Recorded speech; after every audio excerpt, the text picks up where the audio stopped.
உண்மையான குழம்பு பார்க்கலாம் வாங்க.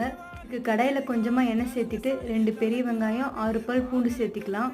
வெங்காயம் நல்லா நிறம் மாறுற வரைக்கும் வதக்கி விட்டுக்கலாம். அடுத்து 2 தக்காளி சேர்த்துக்கலாம். தக்காளி நல்லா மசிஞ்சு வெந்ததும் 1 டீஸ்பூன் மஞ்சள்தூள், 1 டீஸ்பூன் மிளகாய்த்தூள், 1 டீஸ்பூன் தனியாத்தூள், 1/2 டீஸ்பூன் ஜீரகத்தூள் சேர்த்தி 1 நிமிஷம் நல்லா எண்ணெயில் வதக்குனதும் ஆற விட்டு அரைச்சிடலாம். ஒரு கடாயில் கொஞ்சமாக எண்ணெய் சேர்த்தி 1 டீஸ்பூன் கடுகு, 1 டீஸ்பூன் உளுந்து, கொஞ்சமாக கருவேப்பிலை இலைகள் சேர்த்தி நல்லா பொரிஞ்சதும் அடுத்து நம்ம கட் பண்ணி வச்சுருந்த அவரைக்காய், தேவையான அளவு உப்பு சேர்த்தி 1 நிமிஷம் நல்லா வதக்கி விட்டுக்கலாம். இப்போ தேவையான அளவு தண்ணி சேர்த்தி அவரைக்காயை ஒரு 3/4 பதம் வேக விட்டுக்கலாம். அடுத்து நம்ம அரைச்சி வச்சுருக்க மசாலா விழுதை சேர்த்திக்கலாம்.